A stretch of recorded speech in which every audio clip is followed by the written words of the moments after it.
नमस्कार, रामराम महाराष्ट्र न्यूज मध्ये आपले स्वागत आहे। दौंड तालुक्यातील आरोग्य व्यवस्था रामभरोशी, बोगस डॉक्टर आणि संशयित हॉस्पिटल कारभारामुळे नागरिकांमध्ये संताप। दौंड तालुक्यात बोगस डॉक्टर आणि बेकायदेशीर वैद्यकीय व्यवसायाचे जाळे वाढत आहे का? नागरिकांचा संतप्त सवाल। पाहुयात आमचे प्रतिनिधी गणेश दिवेकर यांचा सविस्तर रिपोर्ट। दौंड तालुक्यात नेमकं चाललंय तरी काय?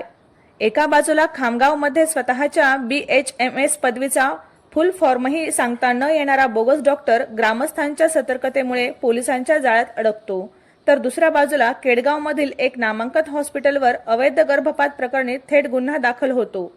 तसेच काही प्रायव्हेट हॉस्पिटलमध्ये BHMS डॉक्टर रुग्णांवर चुकीच्या पद्धतीने उपचार करत असल्यामुळे दौंड तालुक्यातील आरोग्य व्यवस्थेवर गंभीर प्रश्नचिन्ह निर्माण झाले आहे।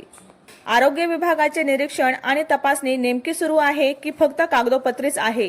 खामगाव मध्ये ग्रामस्थांनी बोगस डॉक्टर पकडला, पण आरोग्य विभागाला त्याचा सुगावा का लागला नाही? केडगाव मधील लवंगारे हॉस्पिटलवर अवैध गर्भपात प्रकरणी गुन्हा दाखल होईपर्यंत प्रशासन काही खासगी हॉस्पिटलमध्ये MBBS डॉक्टर प्रत्यक्षात उपस्थित नसतानाही त्यांच्या नावाने रुग्णांवर उपचार दाखवले जात असल्याच्या तक्रारी आहेत।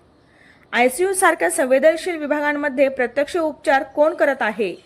रुग्णांच्या केस पेपरवर आणि नोट्सवर MBBS डॉक्टरांची सही असते, मात्र संबंधित डॉक्टर स्वतःच त्यावेळी मी उपस्थित नव्हतो असे सांगत असतील तर ही गंभीर बाब नाही का? रुग्णांवर उपचार करणारा आणि कागदावर दाखवला जाणारा डॉक्टर वेगळा असेल तर त्याची जबाबदारी कोण घेणार? काही ठिकाणी स्त्रीरोग तज्ज्ञ नसतानाही स्त्रीरोग तज्ज्ञांच्या नावाचे बोर्ड लावले जात असल्याच्या तक्रारी आहेत। अशा हॉस्पिटलची चौकशी होणार का?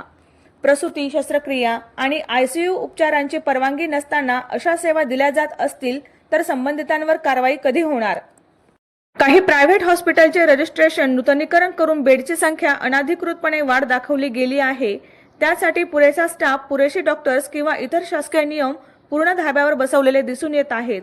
अशा चुकीच्या रजिस्ट्रेशन नूतनीकरणाला जबाबदार कोण? काही प्रायव्हेट हॉस्पिटलमध्ये MJPJAY रजिस्ट्रेशनसाठी चुकीच्या पद्धतीने डॉक्युमेंट सबमिट करून चुकीच्या कागदपत्रांच्या आधारे ही योजना हॉस्पिटलला लागू करून घेण्यात आली। याला प्रशासनात दौंड तालुक्यातील नागरिकांचे आरोग्य नेमके कोणाच्या भरोशावर आहे? आरोग्य विभागाकडे मनुष्यबळाचा अभाव आहे की इच्छाशक्तीचा? बोगस डॉक्टर, बनावट कागदपत्रे, अवैध गर्भपात आणि नियमबाह्य उपचार हे सर्व सुरू असताना जबाबदार अधिकारी नेमके काय करत आहेत?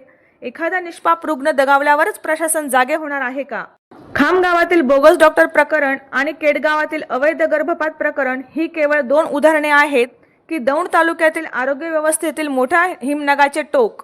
या सर्व प्रकरणांची सखोल चौकशी करून दोषींवर कठोर कारवाई होणार का?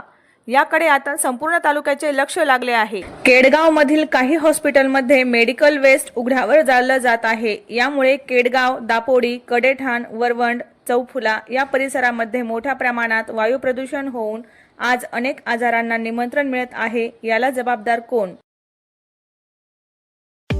अशाच नवनवीन बातम्या पाहण्यासाठी आमच्या चॅनलला सबस्क्राईब करा, फेसबुक आणि Instagram पेजला फॉलो करा।